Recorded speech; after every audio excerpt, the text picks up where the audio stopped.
Well, good day. You're watching Quick Tips by the Assessment and Evaluation Office.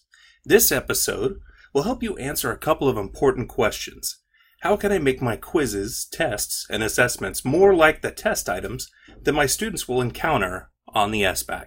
And of course, what exactly do these interactive test items look like? Well, lucky for us, there's a website with just that information. If you head to the internet and type in this URL, this web address, sampleitems.smarterbalance.org, you'll see a welcome message along with two important buttons, the Browse Test Items, which will allow you to see different actual test items from the assessment. You can filter by standard, by grade, by subject area. There's also a button here, Learn More About Test Items, and I would recommend, if this is your first go at this, that you would start with Learn More About Items. This particular page will show us the different item types that they use to generate the Smarter Balance assessments. You see, the questions that students answer on the actual Smarter Balance assessment aren't like the age-old paper and pencil tests that we've all generated and used and experienced ourselves. Today, students interact with questions that are much more interactive. You can see there's a whole host of question types here.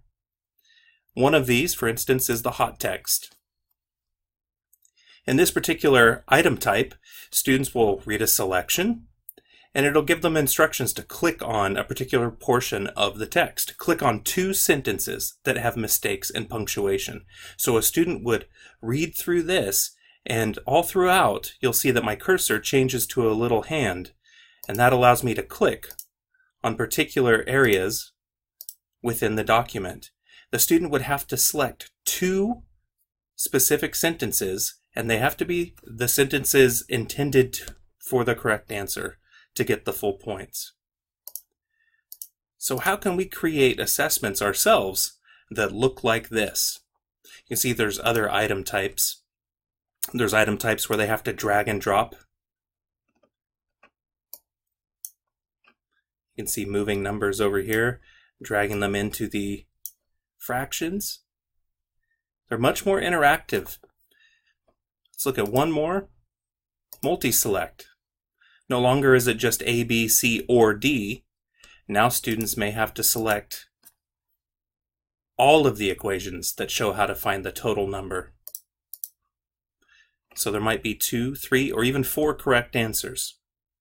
So I wanted you to see this to get you thinking about, how do I create my assessments, and are they truly setting students up for success on the Smarter Balance assessments that they take, as well as the interim assessments at some of our sites. Now, that's not the end goal for all of us, but it certainly helps if students have had some experience. Well, lucky for us, there are a couple of tools at our disposal, especially for those sites that already have access to Schoology and SchoolCity. You're able to create assessments that have these particular item types at your disposal.